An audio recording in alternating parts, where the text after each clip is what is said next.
한 병원의 정형외과에서 만난 20대 여성, 무릎 때문에 이곳을 찾았다고 하는데요. 일을 하고 있는데 갑자기 왼쪽 무릎이 너무 아프기 시작했거든요. 정말 심했을 때는 계단을 오르락 내리락 하는 일상생활조차가 조금 힘들 정도로 많이 아팠고 다리가 심하게 붓기 시작해가지고.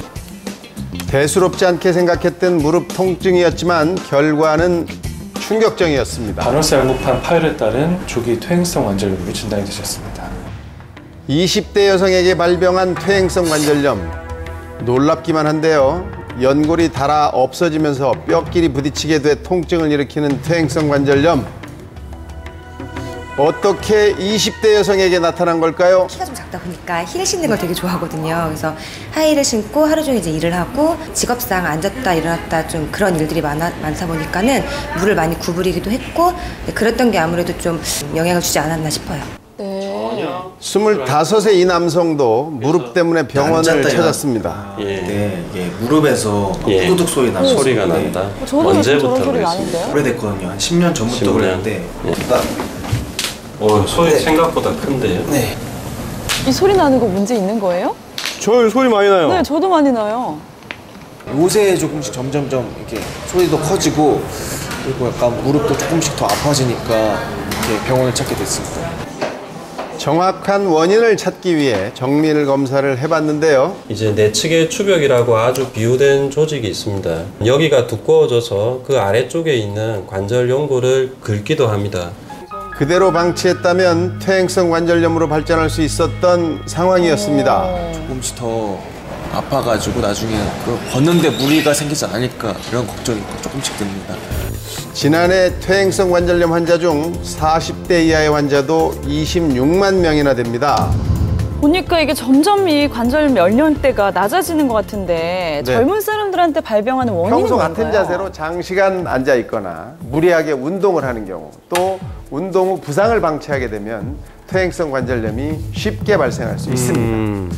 특히 20, 30대 젊은 여성들의 경우 하이힐을 신거나 무리하게 다이어트를 하는 경우가 많은데 이는 바로 퇴행성 관절염으로 가는 지름길입니다. 젊은 여성의 관절을 위협하고 있는 하이힐. 의류 매장에서 일하고 있는 27살의 이 여성도 예외는 아니었는데요. 일하는 동안 내내 신고 있는 하이힐 때문에 힘들어 보였습니다. 하루에 한 7시간? 네. 다리에 힘들겠어요. 그래서 일이 끝나면 꼭 무릎 운동을 한다고 하는데요. 거기에는 특별한 이유가 있었습니다. 어느 날 무릎이 아예 안 움직여서 병원에 갔더니 연골이 많이 닳았다고 하더라고요. 무릎에 계속 바늘을 찌르니까 이렇게 멍이 들더라고요. 아픈 무릎 때문에 계속 치료를 받았던 그녀. 결국 20대 퇴행성 관절염으로 시술까지 받았습니다. 다이어트도 무리하게 했고 신발도 불편한 거 많이 신고 다녔는데 그런 것 때문에 제가 좀 많이 무릎이 안 좋아진 것 같아요.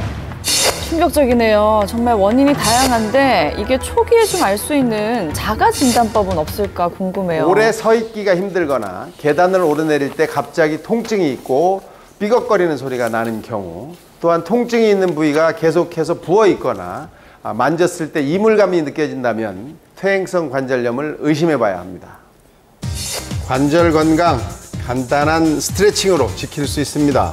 먼저 무릎의 관절을 보호하기 위해서는 하체의 앞뒤 근육을 충분히 늘려주는 게 좋은데요. 무릎의 유연성을 길러주고 긴장된 근육을 풀어주기 때문에 부상 예방 효과도 있습니다. 그리고 요즘 손가락과 손목이 좋지 않은 분들도 많은데요. 간단한 스트레칭으로 관절염을 예방할 수 있습니다. 혹시 근력 운동을 좀 꾸준히 하시고 무릎에 하중이 많이 가는, 체중 부하가 많이 되는 동작이나 운동은 좀 피하시는 것이 생활 속에서 예방할 수 있는 방법이 되겠고요. 어떤 병이든 조기 치료가 중요합니다. 괜찮겠지 하는 생각을 버리고 올바른 예방과 관리로 건강을 지키시기 바랍니다. 네, 이게 추석 명절 때 이런 얘기하니까 더 와닿네요.